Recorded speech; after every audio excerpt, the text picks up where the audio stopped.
Benny, Hiya. thank you so much for being on the show. No worries, Gov. Behind the Mask, this is going to be the first ever face-to-face Behind the Mask recording. So here we go. When we talked on the phone, you talked about like some trouble growing up, some trauma in the background, and you know, a lot of people grow up with those kind of things, and it shapes who you are. It can shape your identity. But as the man you are today, where are you at in your life?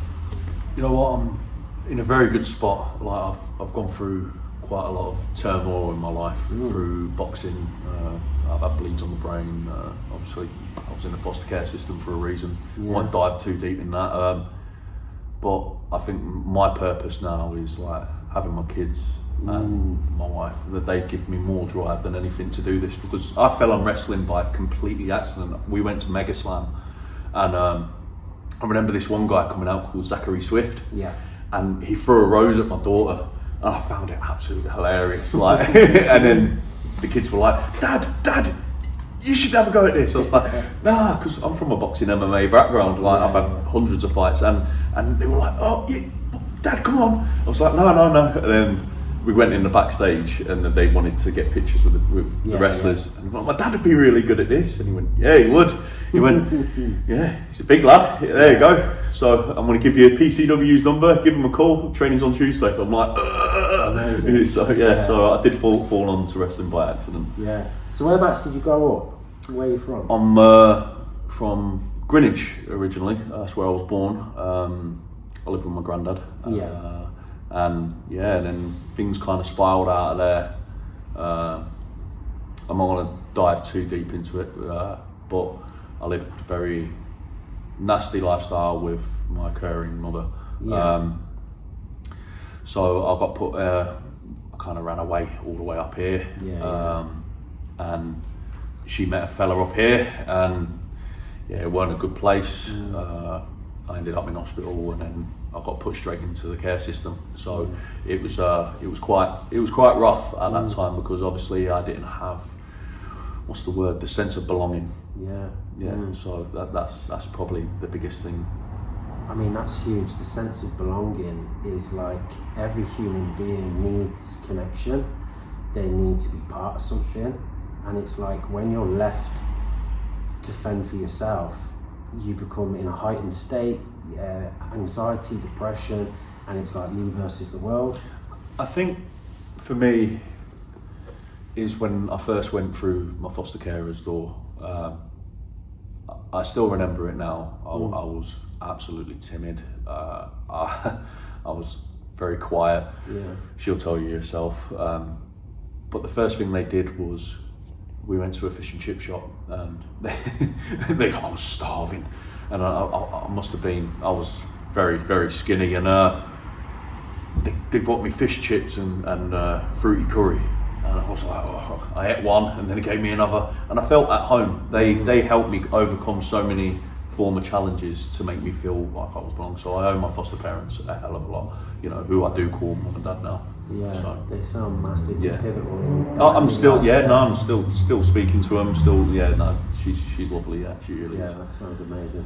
Connection for everybody it gets us through so many things. I know when I faced alcoholism, it was like I kept trying to stop, I kept trying to fight it, but it was connection in the end. It was a group of people that came together, and it was that got us through.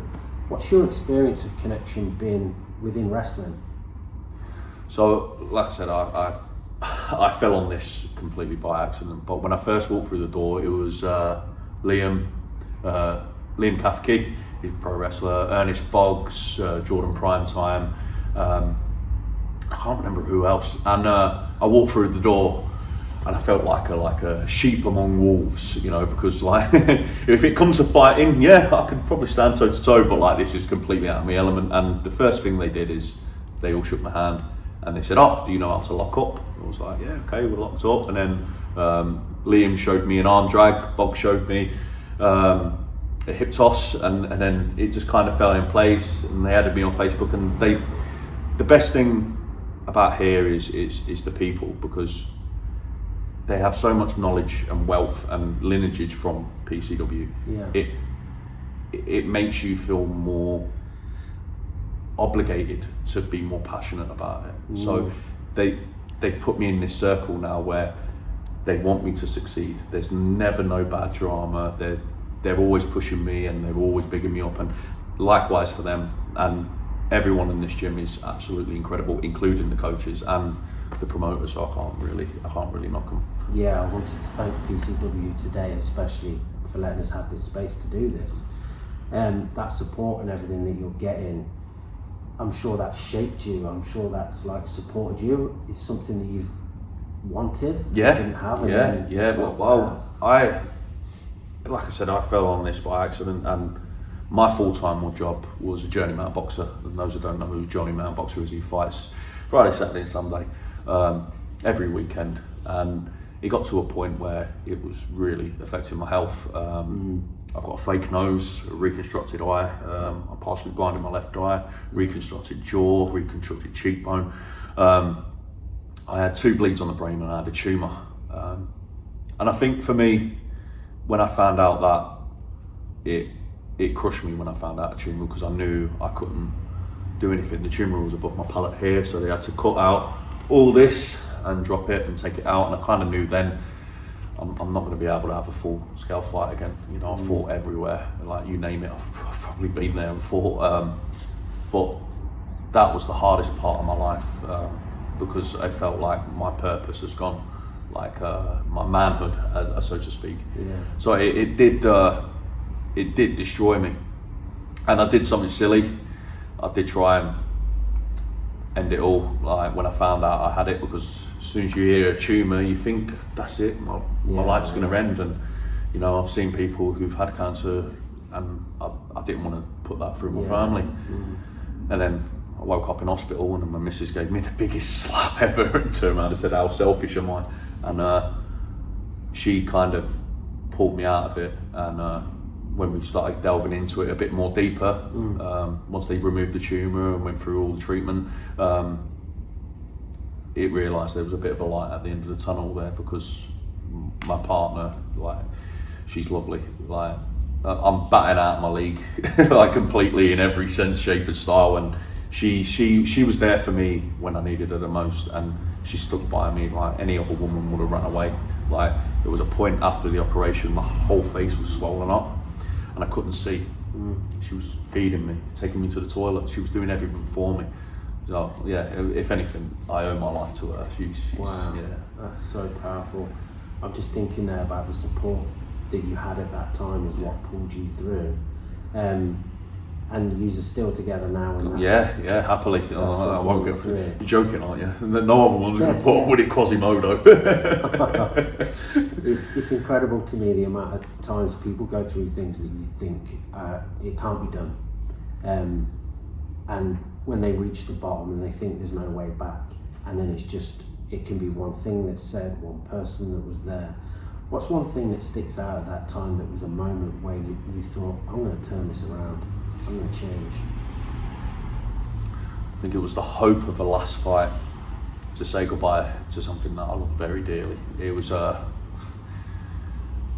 think for me now, I miss it completely, but I have this as my directive and focus the way I'm completely enjoying this. But yeah, the last fight against Dean Wilkinson, it took me near enough 2 years to get back on the horse, to recover, and to even get sanctioned by the doctors. And then when I did fight him, it was like a breath of fresh air, mate. Yeah, I won. He was undefeated with like 30 odd fights, most of them by way of knockout. He broke 3 of my ribs and I still won. I don't know how, but yeah, it was. I remember after the fight, I was crying. Like, it was that surreal moment of where I could say goodbye to something that I loved. Yeah. When things are heavy now, when you have those dark days like we all get, when the grey comes over, what keeps you going? My kids and my wife. Yeah, it sounds as stupid as it does, but being selfless is not about what I need. It's about the dependent of what they need. So I think in retrospect, it's really like I need them because they need me. So it works 2 ways, and that makes me overcoming my feelings. It's like knowing that I can go back. It's like anyone can tell you my kids are characters. I've got one who's built like, he's only 11 and he's smashing people in rugby, and he's a proper boy's boy. I've got another one who's like a child genius, another son who's deaf and autistic. I've got an 18-year-old who knows it all. We call him my brat child. I'm sure you agree with me on that. And I've got a daughter who is the devil. Right, she only listens to me, but she honestly, the reason why I'm going grey and I'm 34 is definitely because of her. Nice little mixture then. Oh yeah, they've all got their own personalities. So anything, and then to mix it in, Mrs. is a Scouser as well. So a Cockney and a Scouser makes no sense either. So she made me wear these shoes today. Right, okay. So what's wrestling give to you at the moment? What is it, your time where you get to experience something that you're passionate about? I think it's learning for me, heeding what my coaches say, what everyone else is saying with experience. It's given me that purpose again to I'm looking forward to this. There's this day. Yes, let's go. Right, come on, kids. Like, because my kids love it just as much as I do now. And when it comes down to it, the purpose for me is it's that camaraderie with everyone. Like everyone here is, honestly, I can't express. Wrestling is a completely new world to me. There's a lot of politics which I don't understand, and I'm staying well away from that because I've heard stories and I'm like, nope, I'm not interested in that. I'll just stay in my own lane and be happy with the people. But for me, it has to be the people inside the circle. Like, it's not a clique, it's not anything like that. It's the people who've helped me overcome so many challenges and mentally and physically. You know, it's changed my focus to be more positive. You know, so wrestling has helped me overcome a lot. From the last 10 years. So they're not just supporting you in wrestling. No. It's like as a man. It gives me that title back, where like there's been shows where I've thrown someone and I've turned around and I'm seeing kids like jump out of their chairs, you know, and then I can see like say like Liam Kafiki going nodding his head in approval, like, or Ernest Boggs going, yeah, good, you know, like, and getting feedback from that, and then and that's what I love. Like it's like everyone aspires for you to be better than you actually are. It's like it's that warm feeling of actually, like, bear in mind everyone says about wrestling the whole fake wokery stuff, but it's actually a lot more dangerous than people realise. A lot more dangerous, because I'm effectively trusting someone to hit a move on me and not land me on my neck or hurt me in any way, shape or form. And for me, with the lads in the gym, that trust is there. Like, if they said jump off the top rope and go neck first into that, I'll catch you. I would gladly do it in a heartbeat, because I trust every single person here. And that's what makes it so special. It sounds weird, but there's that element of trust. And belief in everyone, and that's what makes it special for me in wrestling. It's that show day where we turn up and everyone's like, hello mate, we're looking forward to it, and joking around, having a laugh, and it's special. It's something warm and new experience that I've never had, because bear in mind, as a fighter, the biggest person you're fighting is always yourself. You're in your own head. Like when round one goes off, all you could hear is your breathing and your thoughts. But in here, like, I remember my first match with Ernest Boggs. He was talking to me. Hi mate, how you doing? I'm like, concentrate mate. He's like, no, come on, we'll have a full conversation. And I'm like, he's having a full conversation without no one else hearing. And I'm like, my mind was blown. I was like, this is so weird. I mean, having that support is not something that is typical of the outside world. It's like, out there it can seem very rat racy, people are just out for themselves, but yet when you come to wrestling, it's not just the support, it's having someone wanting you to win. They want you to do well. Like, that's incredible. And it's like how we want to be for our kids, and to come somewhere and have that space where someone wants me to win. Yeah. Like, it gives you like a self-worth. Like, has your opinion of yourself and your estimation of yourself gone up since you've been able to put in so much hard work here? So I always criticise myself. I think it's a natural fighter thing to do. I don't believe I am as good as I am, but my trials that I've had before has made me good. So it come to when Liam said to me, it's imposter syndrome. Yeah. Even though I've done all those trials, I still do that. I always beat myself up before a fight, always, because I need that edge to strive better. Right. Because I don't want to risk of making the promotion look stupid or my coaches look stupid who've taught me. So for me, it's always trying to push out and be the best I can be for everyone else, including myself. Yeah. So in a sense, yeah, it has changed me as a person to be more positive in myself, but also it puts that little bit of pressure on where I have to achieve. Yeah. So you see it as a good thing, it pushes you to do better. Oh yeah. Do you ever get the voice in the head that's the inner critic that says you can't do this? Yes. And how does that show up for you? It's never in the fight, because once you go out the door, that doubt's gone. It's always before. You'll see me pacing, drinking lots of water, running to the toilet, having a pre-fight poo, and then getting back into it, and then. But yeah, there is that little twinge and voice that tells you, like, what are you doing, mate? This is unnatural. You should be punching people in the head or throwing a kick. Like, not doing this. And it's like, for me, wrestling, I've learned now is timing. It's the biggest thing. It's like, I've been told this so many times, and you know what is so true. If you think you're going slow, go slower. And that always plays in my mind before a fight. It's like, right, think, come on. Yeah. Until it becomes natural. Yeah. It's great how you describe the wrestling world and that inner critic. Does that show up outside in the real world, the inner critic, and how do you deal with that? I don't think I'm as different as I am in wrestling. See, my character's just basically 10 times of me.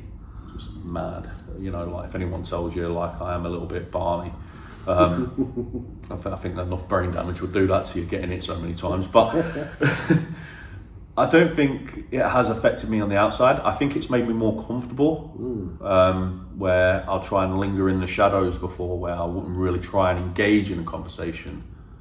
But now I would say, for instance, if I turn up on a job, I feel more comfortable speaking to them.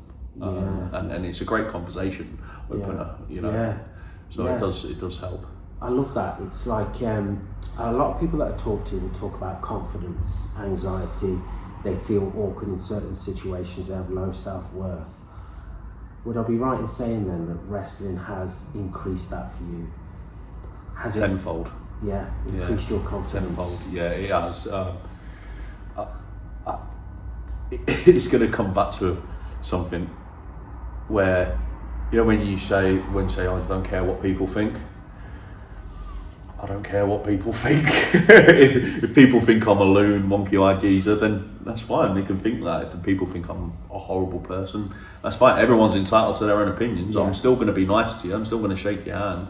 I'm not going to have no malice or thing. If people think that I'm certain to go in one way and then I go another way, and then they have some form of opinion on me, I don't care. I've lived enough life trials and survived enough life trials to think I've only got one life. Yeah. So why should I be stuck in a dark room in my own conscious thinking that I need to try and punch a bag to get out? When really, for me, it's like life's a mystery. You know, we always say in our family, we love the little adventures because the little adventures count for something. And there's an old tale my granddad used to always say to me. He used to say, if you close your eyes and walk, there's no way of knowing where you're going to go. But if you open them, you get to see where you're going to go. And it kind of tells you, find a road that you can keep your eyes open and enjoy the process. Everyone has turmoil in their life. It's how you overcome it. And for me, for everyone in my life, they are detrimental in my life to go on a road where I can keep my eyes open. You know, like when we climb up a mountain, we get to see the view. But then when we're going back down, you know, usually 9 times out of 10, you're going to have a trip, but you get back up and you carry on going down till you're at the bottom. So that's the way I kind of see life now. Oh, I fucking love that. That's so what we're about at WWA. You touched on there about, you know, people, you don't care what they think and stuff like that. And we always talk about how in the wrestling world, we love a debate. We've just been chatting ourselves about the Rumble, our favourite wrestlers, this guy's great, this guy's not so good. But in that world, it can become very poisonous, and you start shredding the man or woman instead of the character or the promotion or whatever. Have you witnessed that side of it? Yes. Could you tell me your experience of that then? Yes and no. Feel free to share. I've noticed some people willing to throw people under the bus for their own self-gain. And okay, if that's that's what they're about. But it's never going to affect my relationship with them or so and so. But it's very cutthroaty. I don't believe people should be thrown under the bus for certain words they say. At the end of the day, we're adults.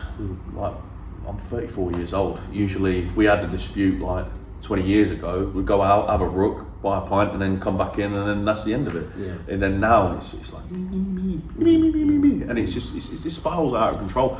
I want no, I don't even entertain it anymore. It's just got to the point where I'm like, at the end of the day, you are you, you are you. It doesn't matter who you are. There should be some form of common ground. See, wrestling is there to build you up. But like I've said before, I've seen people get knocked down and who have been knocked down because of throwing people under the bus for their own self-gain. I'm not really about that. If someone tries to throw me under the bus, I'm going to confront them. And if they don't like that, then that's their problem, because at the end of the day, if they're good enough to say something, then there should be a reaction, and every reaction deserves a reaction. So it goes without saying, it's a very touchy subject. It is a very touchy subject because obviously I think people take it too far, and it doesn't affect them, but it can really affect the person that it could harm. There's thousands of incidents that I've heard of, and I'm not going to comment on any of them. Like I said, I'm quite neutral. I'm not a bad person, but for me, being kind is a good way to help people. Like, if I can help you in any way, shape, I can, I'll help you. You know, that means if you're hungry, I'll give you some food. If you're thirsty, you know, it doesn't matter. Being kind is probably the best thing about wrestling, and in all, there is a little bit of spitefulness, but I've never personally seen it as such, but I've heard the stories. But when it comes into it, trying to word it correctly, there's a lot more kindness than wickedness in gyms. There was a hell of a lot more kindness. There's times where people have grabbed me and said, right, James, you're busy this weekend, we can work over this, I want to get some extra reps with you. You know, and I was like, yes, brilliant. You know, there is so much kindness that goes out of the way, including the coaches. The coaches, I went up to Scotland with CJ Banks, and he took me up to Scotland. I think I was about my 3rd month in. He didn't have to. He didn't have to. And when we went up there, I met Davey Blaze. Character therapy still going well, but he is a character.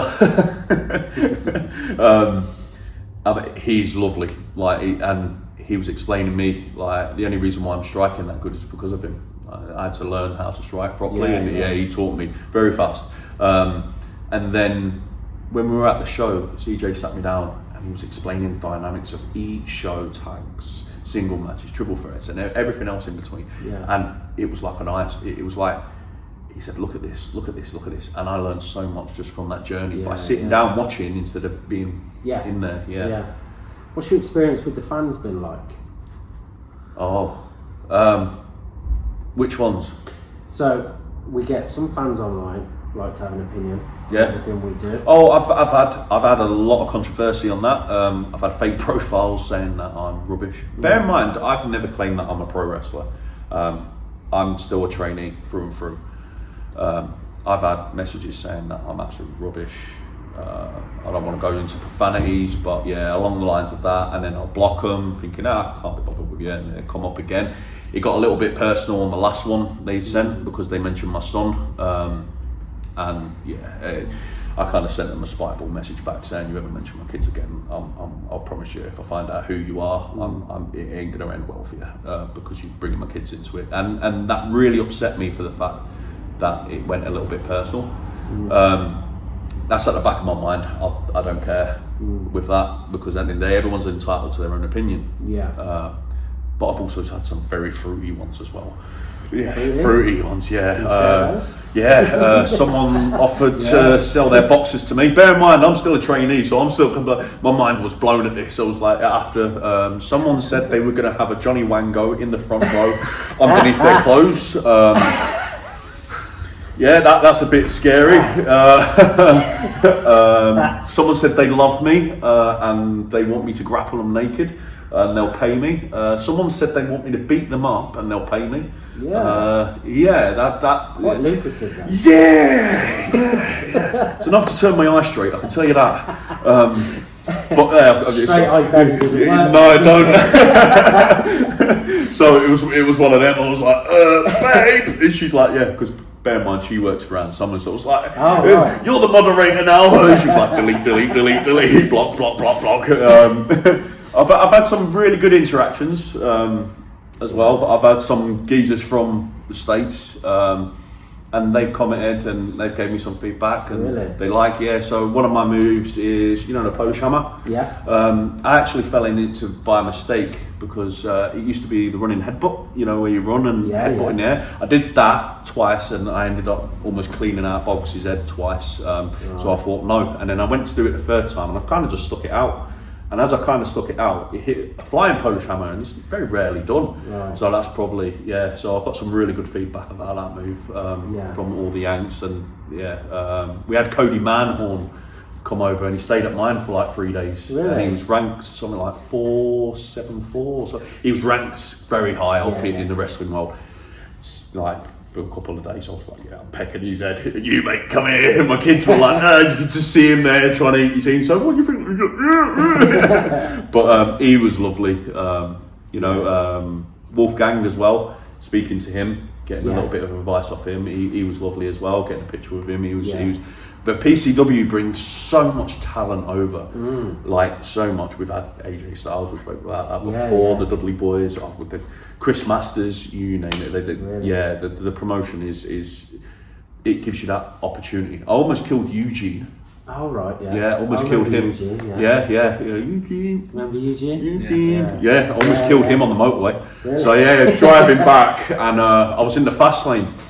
And as I'm driving down, he's talking to me, and I'm like, yeah, mate, yeah. And I'm asking him loads of questions, just like, I've been waiting to go Blackpool all my life. And I'm like, yeah. He went, William Regal told me about this. And I went, I'll take you around, mate. And as I say, I'll take you around, a car's come to a full stop in front of me in the fast lane. I'm like,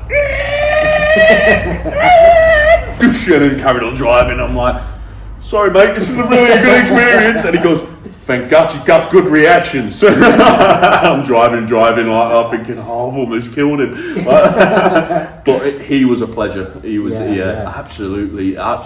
He was mad as a box of cats. I'm telling you, but he gave me a lot of insight, and so that was quite fun. Meeting him and driving him and taking him a tour of Blackpool and then going to the show.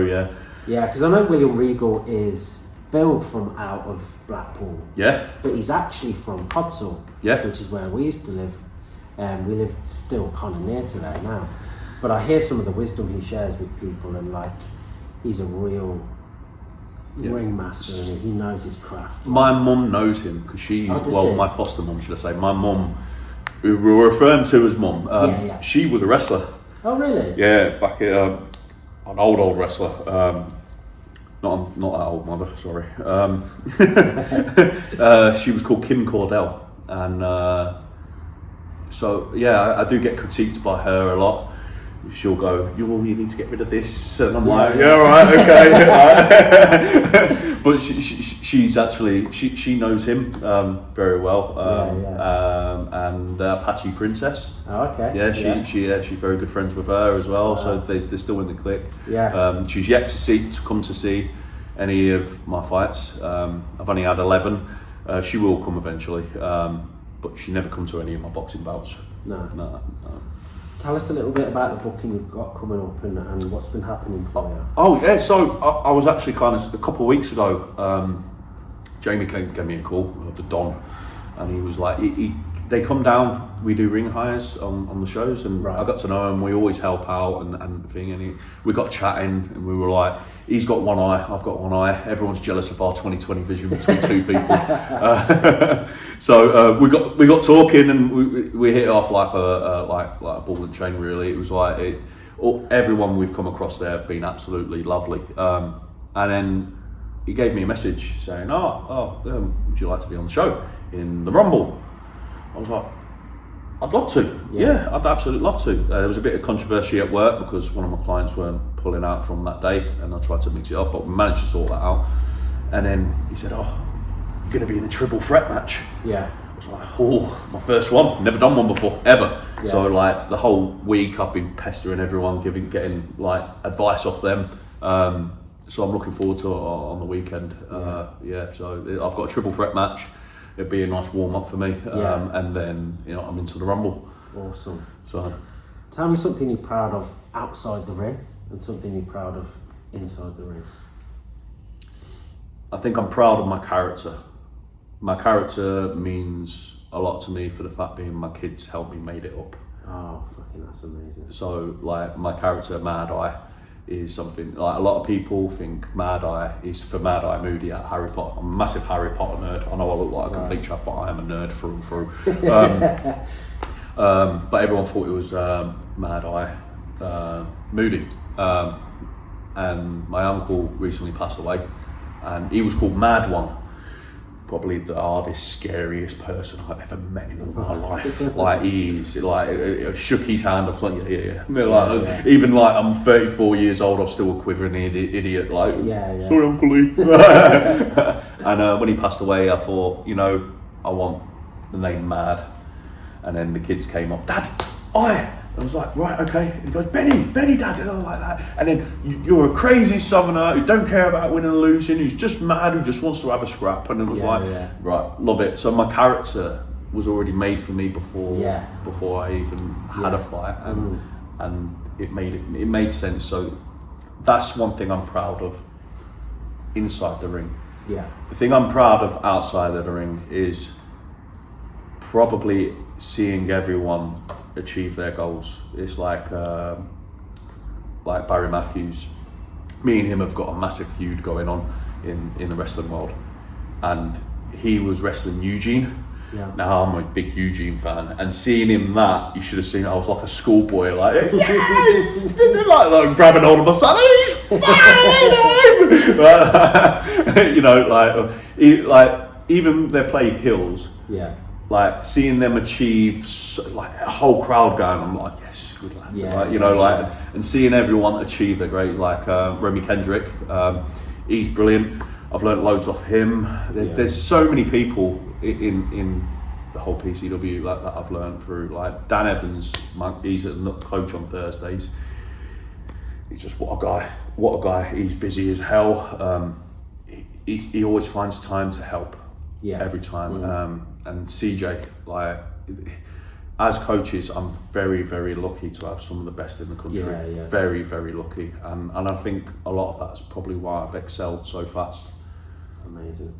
I'm so good. if I could just end on one thing, we're going to do this with every person that we interview. It's one sentence, and all you have to do is finish the sentence. There won't be no judgment on it, or you don't have to explain it, okay? Here it is. If you really knew me, you'd know that I'll go out my way to help anyone and help you in any way in the situation I can possibly do. Perfect. Thank you so much, Benny. No worries. Today, we've been behind the mask with Mad Eye Benny, but it was an even better pleasure to meet Benny the man. Cheers, Thank Governor. Thank you so much, mate. Thank you. Be That's a lucky. wrap.